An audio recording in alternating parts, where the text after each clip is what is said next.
Welcome back to the third day of the Future of Money Virtual Summit. Now, if you missed any of yesterday's speakers, on this page, you'll see that there's a replay link. You can go watch the last, I think, 4 or 5 talks in the last 24 hours.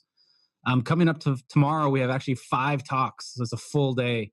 It's going to start off with Diane Kennedy. Second, we have Yasmin Drummond. She co-founded Women in Blockchain and the Team Block Society. She's going to be at 9 a.m. Pacific time. We have Tim Mai, How to Make Passive Income with Crypto Mining. He's going to be at 12 p.m. Pacific time. These are all live, so you can type in your questions. At 4 p.m., we have Tim Sykes. He's an incredible millionaire stock trader. You're going to want to be on for that call. He's incredible. And then we're closing it out with Ben Oberg, and his topic is my crypto trading strategies and stories of how I went from an unhappy employee to a real life crypto millionaire. So make sure you make those talks tomorrow. I'm going to pass it over to John. John, it's all yours, and welcome everybody. Thanks for being part of the summit. All right. Hey, everybody, it's John. Before I start, always going to start with a disclaimer. Remember, the content of this summit is provided for informational purposes only and is not intended to provide any specific tax, accounting, legal, or other investment advice, or provide basically the basis for any investment decisions. You should always consult with a licensed professional to seek advice specific to your own situation. So let's get going. Welcome back to the Future of Money, the world's largest online cryptocurrency summit. I'm John Tarr, and I, as you probably know, I'm an entrepreneur, investor, and founder of Totally Crypto. I'm the co-host and co-producer of this event. And for the next presentation, we're going to be talking with Richard Lorenzen, who is a friend of mine. It's like friend day for me. I get to speak with all these awesome people that are friends. And so I'm excited to speak with Richard. I got kind of a different angle that I want to do with Richard. So we're going to get into that in a second. Before I introduce him, let me mention that on this page, you're going to see a button for the cryptocurrency training kit. Remember, that's a special offer during the summit that gets you over 40 hours of talks, 25 plus speaker bonuses, and a program called the Cryptocurrency Mastery Program. The regular price is $497, but you can get it right now for $297 during the summit. It's the most comprehensive training package on the market, so you want to take advantage of that right now. And I want to add to that, a lot of people have been reaching out to me with, man, the summit's awesome. Thank you for putting it together, and asking me where do they start in cryptocurrency. And where you start is by viewing the summit for free, which is why we put it together, and buying the recordings so you can go through it, kind of figure out, listen to them a couple of times. And I think when you do that over and over and over again, you always pick up things. I'm listening to some of these talks that not only I've done, but that Adrian and Roger have done, and I'm picking up stuff over and over when I watch them. So I highly advise you to do that. Let's talk about Richard. Richard Lorenzen is an American entrepreneur, investor, and speaker. He's the founder and CEO of Fifth Avenue Brands, which is a New York-based public relations firm. Richard is regularly cited as one of the most influential millennial entrepreneurs in America. Magazine named him one of the most inspirational entrepreneurs of 2017, while Entrepreneur Magazine ranked him as one of the top 50 people in digital marketing. LinkedIn named Richard one of the top millennial influencers of 2016. He's been featured in Forbes, Fox News, Adweek, and more. In 2016, Richard authored a book on his lessons in entrepreneurship called Surge. The following year, in 2017, he delivered a TED Talk about empowering the next generation of entrepreneurs. Richard is a member of the Young Entrepreneur Council, the foreign policy think tank Concordia, and a founding member of the Forbes Agency Council. Now, here is what Richard and I are going to talk about today. That's a lot of stuff, Richard. That's awesome. He can also eat you under the table. I'm going to tell you that, right? So just a side note, if you ever have dinner, bring your checkbook. He's going to talk about how to get media exposure for crypto projects, how to be known as a crypto thought leader. Lots of people ask me about this, and they want to know how do I get a following? We're going to talk about that. And then he's going to talk about how to build a brand in the crypto space. This dude is versed in marketing, and he's kind of the guy behind the scenes to some of these big names that you wouldn't even know he's there. So at the end of the talk, we're going to let you know how you can access his public relations strategy guide. So stick around for that. Richard, I really want to ask you this question before we dive in. Because you're a millennial. And I think despite the kind of label your generation gets, I think you guys are amazing. And I want to ask you, how do you think crypto is going to influence the future of money and the world? What's your perspective on that? Wow, John, it's great to see you again. It's always good to to be on the air with you. And so crypto, being a millennial, I think you kind of hit the nail on the head. There are so many people from my generation who, may be tired with the old conventional way that financial transactions are done. Obviously, there's no argument about the fact that, crypto is providing access to, commerce for people all over the world that's, cheaper and faster and just frankly much easier to use, assuming that they use it safely and that it's done compliantly. And at the same time, it's also giving businesses access. And I think it's something that a lot of people don't really talk about yet, is that it's giving so many businesses access to a capital market that they normally wouldn't have had access to before. It's a lot of money to go public on the New York Stock Exchange or the London Stock Exchange. And crypto, when done right, can provide an avenue for companies who want to raise money and do it responsibly, but still be able to raise their capital at a lower cost and access a wider market of investors. A way I think about it when it comes to millennials and, a lot of people saying, is crypto here to last? And, is this going to work? I would say, look at what PayPal was, I guess in the early 2000s, when everybody was saying, PayPal, it's not safe. It's not a good idea. It's a terrible platform. You're going to lose your money. It's going to be hacked. And then look at what PayPal became and the mass adoption that followed. And right now, where we're at with crypto, the adoption rate is still so relatively small. It's hard to believe for people like us who are in it every day. And, everybody's talking about crypto in our circles. But mainstream, the adoption rate is still so small. And as that adoption rate picks up, I think you're going to see, it's going to be amazing, the adoption that you see across the country and across the world, just because of the access that it gives people to commerce that so many people don't already have. Yeah, that's cool. And that's a good, you talked about something there that I think is really important: access, right? I mean, you've got access. And I think that's a key word that we've been talking about for a few days. Everybody's going to have more access, right? Companies are going to have more access to money. People are going to have more access to banking. And I think that's really where the impact is going to be. Let me follow that question up because I'm curious. So it seems like generationally, you look at the boomers and you look at, the greatest generation, right? The World War II guys, and they're storming the beach at Normandy, and somebody says, "Hey, you got to go do that," and they do it. And as time goes on, and I'm speaking from an American perspective, but I think all over the world, we can probably admit, my grandpa was tougher than I was, right? And his grandpa was probably tougher than him.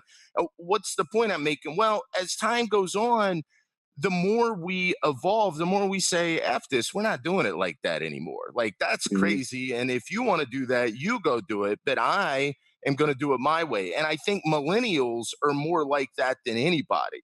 So do you see your generation kind of running with this cryptocurrency thing? Yeah, I do. I obviously, if you look at the adoption now, it's heavily skewed towards younger people. And obviously I think that will continue just like any other sector of technology. But you're right that, if you look back historically at each generation, I think it's, as each generation became more comfortable in society, there was less war, the economy got better, they became more independent and less willing to take direction from somebody else on how they run their life. And crypto is probably the natural progression of that in a financial aspect. And, you're seeing lots of different things in all different areas of life where, people from younger generations try to take back more control. But I think crypto is how you're seeing that manifest in finance. And whether, I'm sure it will continue to iterate and it's going to evolve, and it's probably not going to look 5 years from now the way it looks now. But I do think that this is, the direction that clearly we're seeing the trend moving in. Yeah, I think that's awesome, and it's important to understand it's important to understand everything you said there with regards to just how it's going to evolve. Because sometimes we think, like my stepdad, I talk about a lot. He's in his early 80s, and he's a really smart dude, and he's very wealthy. But he's got one framework that he works from, right, based on his experiences. And as younger people come in, I think sometimes we need to understand really who's going to carry the torch on this, and it's going to be millennials and our kids, my kids, your kids. That's really who's going to explode this industry, I think. Yeah, I think. Go ahead. Yeah, I was going to agree with that and just say, that I think it's the natural progression of each generation to embrace something that gives them more freedom. And at the same time, I'm not like one of these, we have to burn down the whole existing financial establishment, but I think it's a tool that's going to help us disrupt an industry that hasn't been disrupted in a really long time to create that access for everybody. Yeah, so let's talk about that for a second with regards to media and what role it plays in these. So, if I'm going to go do an IPO, a standard Wall Street IPO, there may not be some media to it because for the most part, regular people are shut out of IPOs. People are not going to be able to get in those. Only sophisticated, accredited investors, at least in the United States, can get in those. So, do you see media playing a different role with crypto than it does in the traditional markets, and how? Well, I mean, yes and no. I mean, yes, media fed a lot of that hype that we saw at the end of 2017 and early 2018, where we saw, adoption of Bitcoin take off beyond like anything we've seen before. It was featured on Big Bang Theory. I mean, you had articles being published on major news websites telling people step by step how to go buy a Bitcoin. So you saw a hype that we've never seen before in crypto. And, that we haven't seen certainly for a while in any other regulated financial market. So it definitely plays that role. It helps as it helps draw more attention and, reach more people. That increases the adoption rate of the technology for sure. At the same time, I think at some point you'll see, and we've already started to see the beginning of it, kind of like a leveling off in terms of the attention that it gets from the media, or at least the barrier to entry to get coverage from the media. Whereas, a year ago, any company who had blockchain or ICO in your name, all you had to do was reach out to a reporter and you would get media coverage. But nowadays, rightfully, they're being a lot more selective in what they cover, and they're fully vetting these projects before they cover them to protect the consumer and to make sure that, that the projects they're covering are legitimate businesses that, actually positively impact the market and, are not just, pump and dumping and different things like that. Yeah, so let's chat about that for a quick second. So the SEC comes out and says, hey, we're going to hold, and I forget the term that they use, but basically we're going to hold influencers accountable, right? So if you're spreading a message out there about a certain coin and we find out that it's violating laws or it's a scam kind of situation, we're going to hold you accountable. Has that impacted media? So is like Forbes, and I know, Facebook and Google and Bing have all turned away from crypto advertising. Is that impacting other media as well, where they're like, whoa, we're not touching that? It has, and we've been calling it over the first half of this year, we've been calling it ICO fatigue, because what you've been seeing is just a significantly decreased appetite from the media to cover these projects. And a lot of it was regulatory driven. The SEC came in really hard and they said, we're going to go after people who are promoting these things.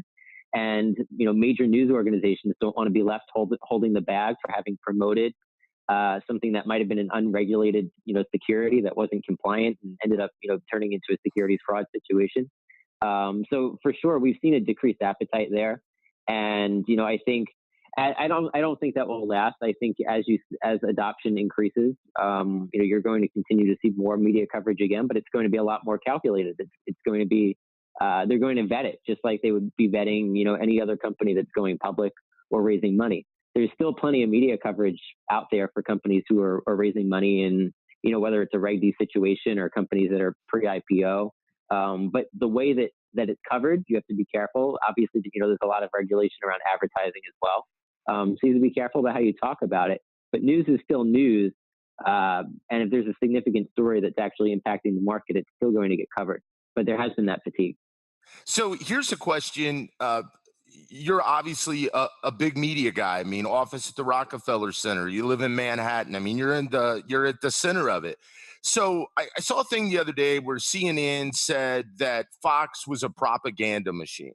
And my thought was, well, all media is kind of a propaganda machine, right? I mean, that's sort of what media is. They're driven by advertisers. Do you think that plays a role in crypto because crypto is more decentralized, like Bitcoin, right? Bitcoin's not really paying the propaganda machine to say good things about it, because there's nobody's running Bitcoin for all practical purposes, right? So there's nobody running their media. Do you think that impacts it where this market is a little smaller, it's decentralized?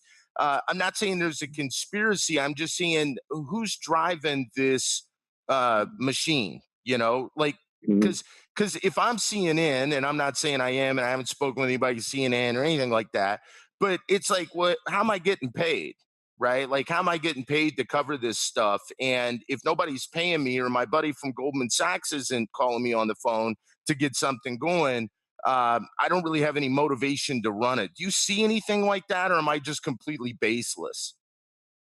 Well, I would look at it this way, if you look at the media and how they make their advertising revenue, a lot of it's driven by the page views that they get. A lot of it's driven by their traffic and obviously, driving traffic to their site.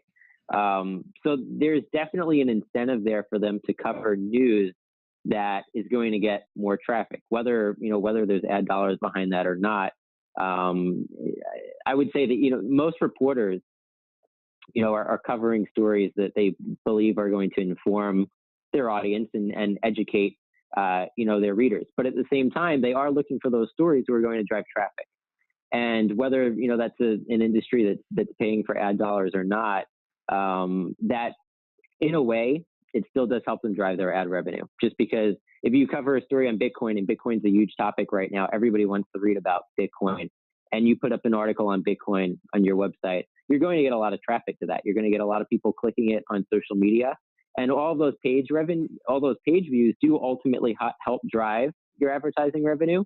So, in that respect, I would say, from an advertising perspective, they're looking at stories that can drive traffic, regardless of where it comes from. But I would also say that we definitely haven't seen any kind of an instance where, there might be any kind of bias towards or against the crypto story based on advertising dollars. There are certainly some crypto projects out there who are spending advertising dollars or were, before some of these regulatory changes. But we definitely haven't seen any kind of a correlation between, we're not going to cover this because, they're not a spender on ads. Despite the media climate that we're in, and it's a very controversial media climate that we're in right now. There's fake news. There's a lot of things going on that has damaged trust in news organizations on both sides of the aisle and in the middle. But definitely what I would say is that we haven't seen any kind of correlation between where ad dollars are flowing and where the coverage goes. If anything, I would say look at what's going to generate more traffic, and you'll see that's where the coverage goes. So you mentioned trust. How do you establish trust right now in this climate? So if I'm your client and I have a crypto project, I want to get the word out. How are you establishing trust right now in such a distrustful climate? Well, it comes down to the individual project. And it's definitely become a lot harder than it was a year ago. Like I said, we're seeing a lot of ICO fatigue. So, 90% of the projects that would have gotten coverage a year ago are no longer getting coverage. And the few that do, it's because they have a story to tell. So what we tell clients, and, for anybody who's, maybe you're starting a project in the crypto space, I would say look at the story that you can tell and look at the impact you're going to make on the market with your actual product, not with, the asset that you're issuing, and lead with that. If you're creating a coin that, provides microfinance solutions to third world countries, and this is something that, is helping build economies, in small third world developing countries, that's the story you would want to lead with versus what we would do, what companies were doing 12 months ago saying, hey, we just did an ICO, we raised $100 million. Would you like to interview the CEO? A year ago that would have gotten coverage, but today there's a lot more distrust in the media for these projects. And you really do have to lead with an actual story rather than just saying, I raised a bunch of money because I had ICO in my company name. So look at the story you can tell, look at what you're doing in the market, focus on that. Cool. Yeah. And that sort of led into my next question because, because I was thinking about this. So back in November, let's say, I don't want to say your job was easy, but it was probably a lot easier, right? Picking up the phone and say, hey, Barbara, I got this crypto. Oh, okay. Yeah, great. Richard, that's awesome. And so now what you're saying is if we're going to get your message out there, because the market momentum has sort of been stifled a little bit, you're saying it's all about the story. It is. It's really about the story. And, you need to be realistic with your expectations going into it. It's not like a year ago where anybody who raises lots of money is going to get their picture on, CNBC. You really have to take a good look at what kind of value you're bringing to the market and figure out how you can build a story around that. And if you can't do that right now, there are other ways that you can look at going about doing a media campaign that can still get you a lot of coverage and brand you well as a thought leader. But you're not going to be able to lead with the fact that you're simply raising money. Yeah, awesome. And so we have a saying in marketing, and you're an expert marketer, that I used to tell people, if your product's really good, I can get you a bunch of traffic, but if your product's really good, it's really going to take off. And if it's really bad, it's really going to take off. It's just going to take off in the other way, right? Because you have to have a solid product. So right now, are you finding that most of these projects that are coming to you today, they have a lot of substance to them, or are people still not getting that I've got to bring it when I'm bringing a product? That is it safe to say the old ICO game is dead? It's dead. From a PR standpoint, I would say it's dead. There are still plenty of projects out there who are trying to do it. They're trying to issue press releases talking about the money they're raising, and especially outside of the U.S. But we're turning all of those companies away. And the percentage of companies that we're bringing on to work with are just very small. And we're working with companies who are focused on building a great product for, their customer versus raising a lot of money in an ICO and creating a coin that becomes an overnight sensation. So that's changed, a lot, because there were plenty of companies, a year ago who were able to just, they had a high profile investor who became involved. And next thing you know, the Wall Street Journal is covering their ICO. It's not always the case anymore. You really do have to focus on having a great product. And we are turning away most of, the crypto projects that come to us who, we can see are not going to be following the rules. They're not going to be, promoting this the right way, or, they just don't want to tell the right story. Obviously I'm not an attorney, and we consult with securities attorneys with our clients before we market anything. But at the same time, we're very careful about making sure any kind of marketing material that we put out is not focused on, trying to raise investment or promote an investment vehicle, promote a coin that you're issuing. We're focusing on, look, they're creating this, this great product that they're going to sell in the marketplace. It's going to do this. And, the fact that they were financed by an ICO, is just a completely, separate part that, it's driving the business, but it's not a huge part of the story. Awesome. And hey, an attorney spoke earlier today, so I think you're good. So any legal advice you want to give, if you speak on the same day, I think it's hidden. It's a hidden law in there. So, all right, I want to get media exposure for my crypto projects. I've got to have a good story. I have to have a good product. What else do I need to do? And then you need to look at creating content. A lot of people in that space are still not looking at how much content they need to create to really establish themselves as a thought leader.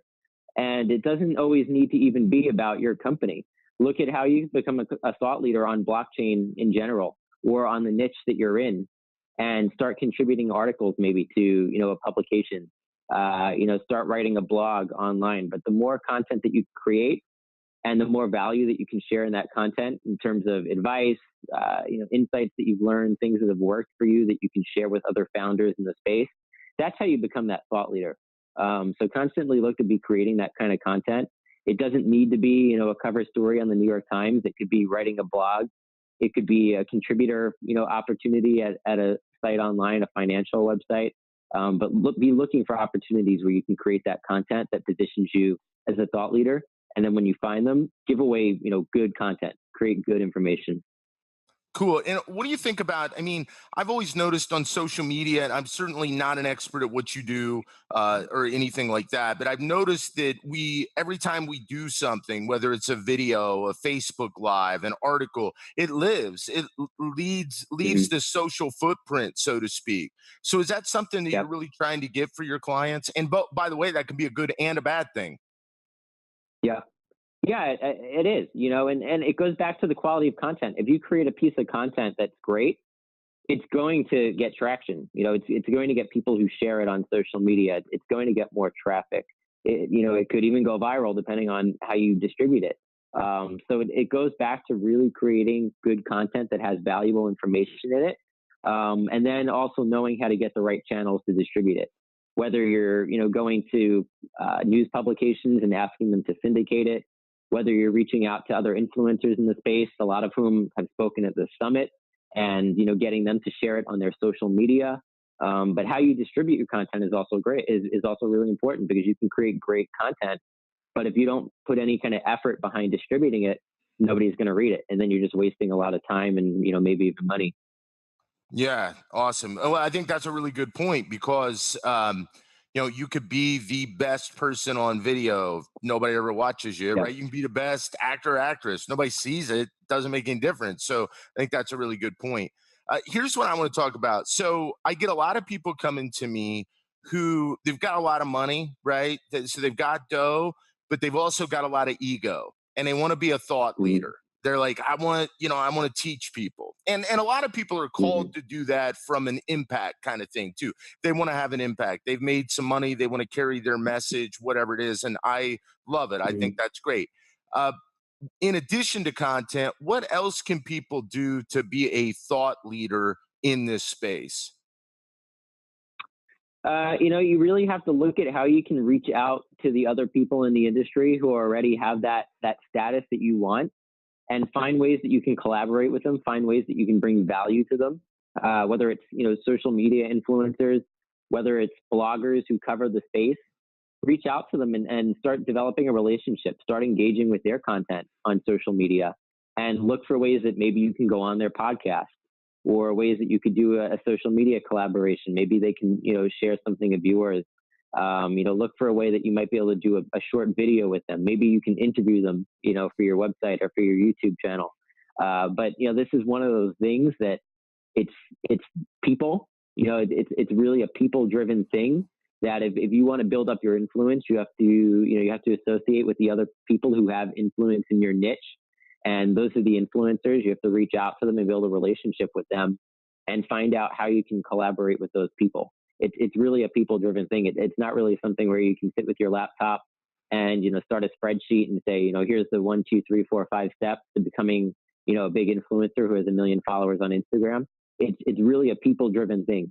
So look at providing value, and then look at connecting with the people who already have a following in that space. And you've got to be able to cross-promote and cross-pollinate with their audience so that you can get exposure as well.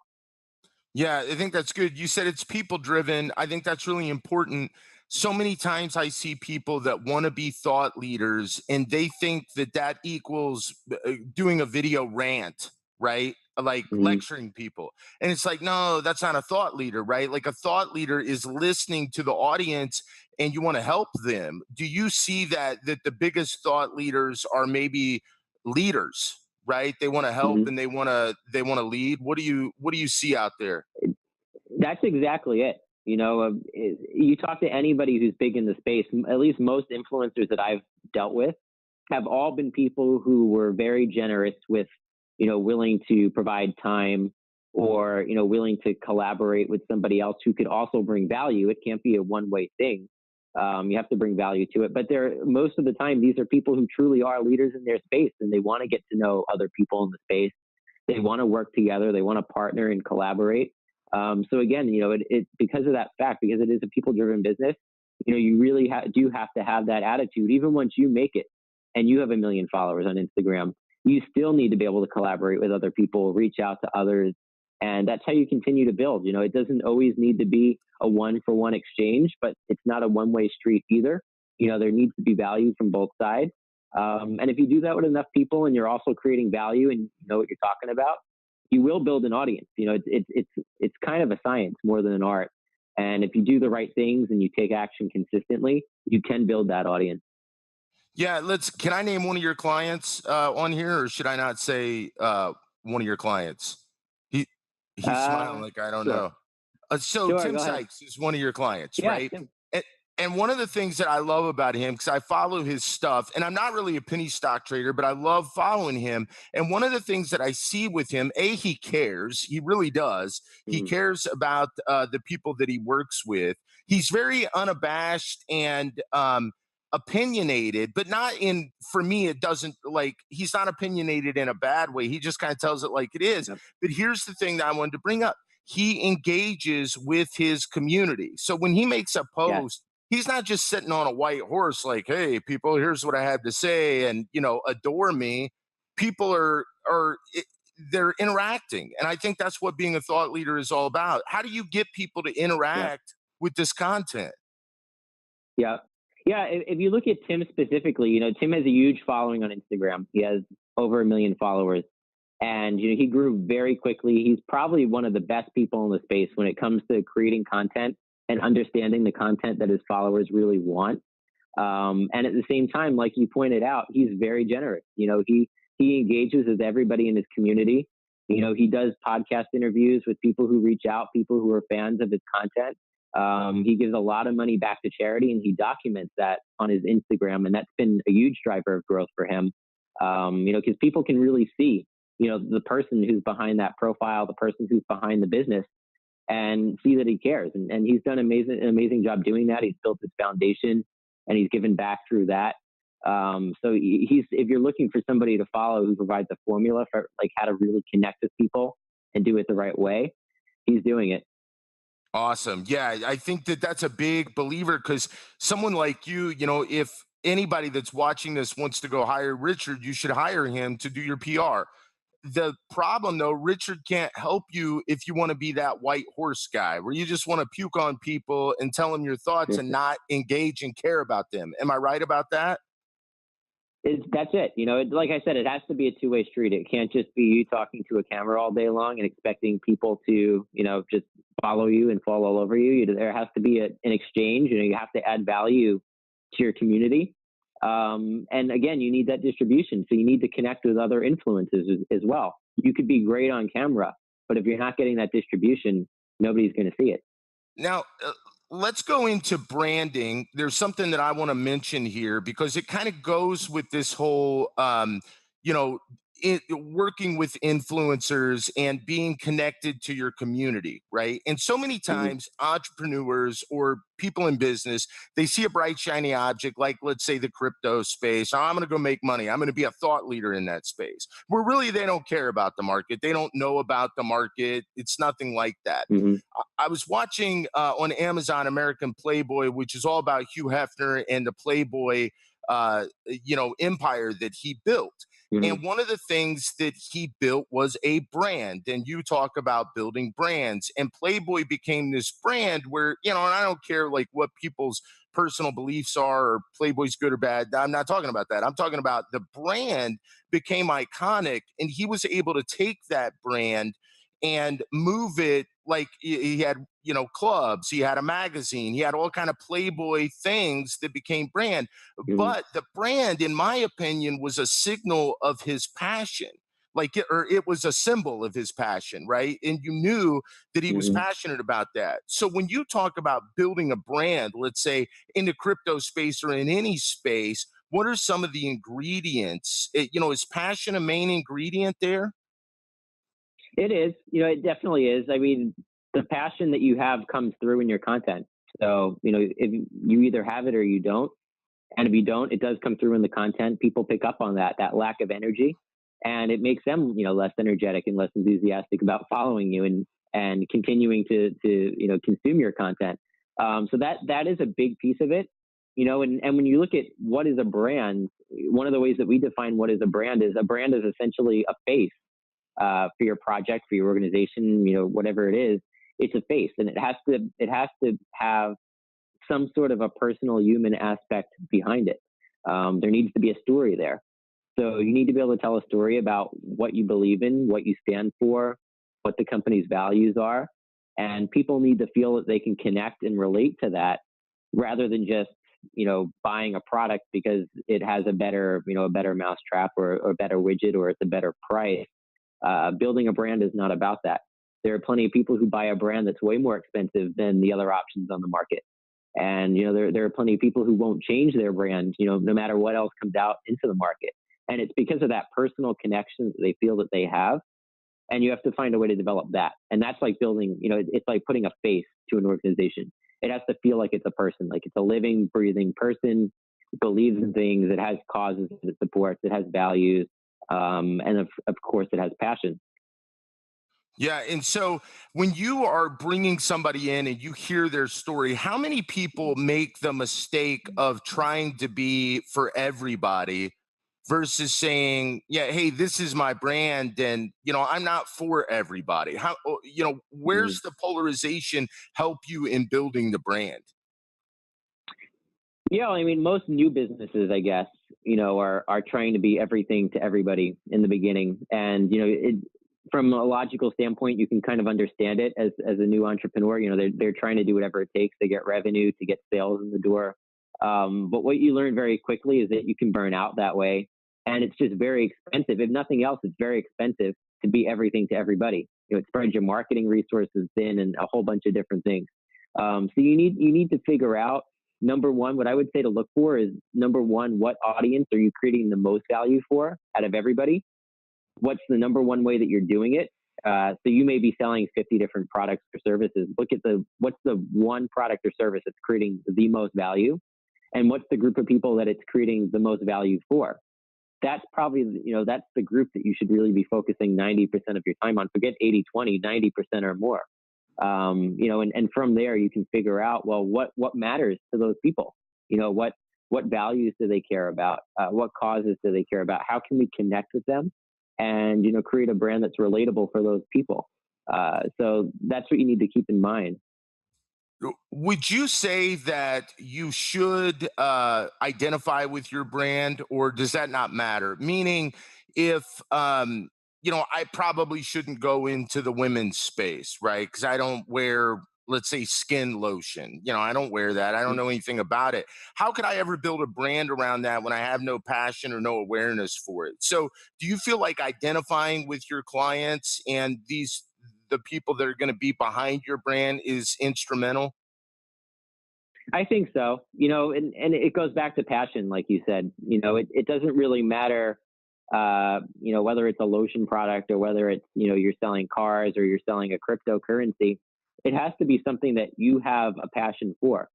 Because going back to the example from before, getting to know your audience, and building a brand that's relatable to them, if you don't have a passion for those same elements, for those same qualities, number one, you're not going to be very happy doing it. You're not going to be fulfilled. But number two, that passion comes through, and your market will perceive that passion. So I do think that it needs to be something that you can relate to. It can't just be something that, you're a really smart marketing guy and you realize that this product is really good for this market. And that if you pull on a couple of these strings, you'll get these people to become very loyal to your brand. It's not going to work in the long term if the passion from you and the congruency in your beliefs and what you're passionate about isn't there. So passion's a big part of that, but it does need to be something that is relatable for you. Yeah, and it sounds like, one of the things too, I've got a friend of mine, Chris Daigle, and he says, it's a marathon, not a sprint. It sounds Mm. like that is a big part of branding, and being a thought Yeah. leader is it's a marathon, right? look, it takes time. It's nobody's going to become 10 million followers on Instagram overnight.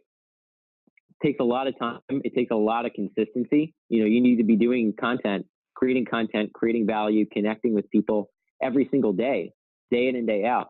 So there's a lot of consistency. There's a lot of time, and you have to go into it with that expectation. If you go into it thinking, I'm going to ramp up my Facebook, I'll spend a bunch of money on advertising, and I'll ramp up to 1 million followers in the next 3 months, and I'll launch this product to them that I'll sell one time. I'll make a bunch of money and then go away. It's not the right way to conduct business, and it's also not the right way to really connect with that audience and have a successful launch. Yeah, I think you hit the nail on the head there. Connect. I mean, it takes time for people to connect with you, in addition to that. So really good. They have to trust. Yeah. And connection, we talked about, uh, uh, we talked about media, and we talked about trust. How do you cut through the distrust? And a lot of that is going to be connection. And of course, over time, you tend to trust brands or not trust brands, depending on where that connection or not connection is, right? Yep. And every channel that you're using in your marketing is going to feed the other. So going back to, how do we build trust with the media? Look at what you're doing everywhere else before you even worry about hiring, a PR firm like us to go out and make connections for you at, CNN or the New York Times. Look at what you're doing everywhere else and ask, does that build trust? Are we creating blog content that builds trust? Do we have social content that builds trust? Is our website where it needs to be? You could hire the best PR firm in New York City to go out and build these relationships for you. And if the reporter goes back to your website and they see a crappy site and they see sporadic social posts and they see blog posts that aren't super knowledgeable, it doesn't do anything to build that trust. So you really need to be looking at the entire picture versus just, let's send out a press release about this new product we're going to launch and, see what happens. Yeah, it's a really good point. More of a holistic kind of overview, right? Yeah. Awesome. Was there anything that you wanted to talk about real quick? We've got a couple minutes here that we didn't hit by chance. Mm-hmm. Yeah, well, you know what? I would say the biggest takeaways, if you're in the crypto space and you're looking to build a brand, if you're launching a project, maybe you're raising money, you're launching a crypto project of your own, I would take a really good look at what kind of story you can tell in the market. And I would also make sure that when you're promoting your product, obviously, you need to be 100% compliant. And that's something that, we're seeing in the space a lot these days, where a lot of companies who don't pay attention to that. You really need to pay attention to making sure that you're compliant, making sure that you're promoting yourself the right way, and lead with your story. Don't lead with the fact that you're just doing an ICO. Number 2 is create value, is really look at how you can bring value to your audience and contribute information that's going to inform them, it's going to teach them, and help them also to make their business better. And then number 3, I would say if you're somebody in the space who's trying to become a thought leader, maybe you're not a project founder, maybe you're an investor, maybe you're a journalist who's trying to build a brand in that space. Look at how you can start contributing content to larger publications and collaborating with larger influencers so that you can start leveraging those audiences. If you do all these things consistently, that's the formula long-term for success, but you have to make sure you do it the right way. Awesome, man. Good stuff. Those are writer downers, Richard. Man, I appreciate you coming on the summit and talking to us. And I'm going to tell everybody about your gift here in just a second, or you're going to tell everybody about your bonus gift. But before I do that, I want to remind everyone that you can own this entire training summit through our cryptocurrency training kit. It's going to get you downloadable access to the videos, audios, transcripts, and bonuses of all of the 40 plus speakers for only $297. That would include Richard's talk here and his points to building your brand and becoming a crypto thought leader, if that is something that you want to do. So you're also going to get a special bonus training called the Crypto Mastery Program that Roger Bryan and myself are producing right now. And after the summit, the price of this training program is going to go to $497. So if you'd like to own the materials and refer back to them at your convenience, now is the time. So now, Richard, share a little more information about your bonus gift, which is the Ultimate Public Relations Strategy Guide. Tell people about that. Sure. So you can go to fifthavenuebrands.com. Fifth is spelled out FIFTH, avenuebrands.com /ultimate guide. And you can go there and you can download a video lesson that we've created for free. And it's going to take you through the step-by-step process that our team uses to get media coverage for a business. So it's going to show you how to create a story around your product. It's going to show you how do you write an email pitch to reporters.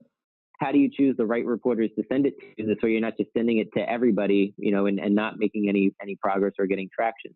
So how to build a story, how to write your pitch, how to find the people to pitch it to, and also the pitching etiquette around the best way to do it. The best way to reach out to reporters, the best way to build a relationship so that you're doing it the right way, the honest and ethical way, and that you're building long-term relationships for your business that's going to continue to grow your brand. So you can get that at fifthavenuebrands.com /ultimate-guide. Awesome. Yeah, thanks for that. I know there's a lot of people that sell trainings on that. That sounds exactly what you're talking about. You're giving it away for free. So that's amazing. It's One free. more time with that URL. It's fifthavenuebrands.com /ultimate-guide. Awesome. Thanks so much, Richard. It was great, man, to have you. And to everybody else, on behalf of the Future of Money Summit team, I want to thank you. Man, it's been awesome, dude. This was such a good time, and I'm looking forward to continuing to have you out eat me at dinner, man. Makes me feel good. Yeah, thanks so much. Invite me out. It's great seeing you, John. Yeah, you too, Richard. Thanks. Guys, thanks for tuning in. We're going to see you tomorrow. We've got a big lineup for you to our team, Richard, Stefan, Sarah, Denise, Erica, Ryan, Letitia, everybody that I didn't mention there. We thank you so much. They're the people behind the scenes that are putting this together, and there's a lot of moving parts to this. So I just want to thank them, and I'll see you guys soon.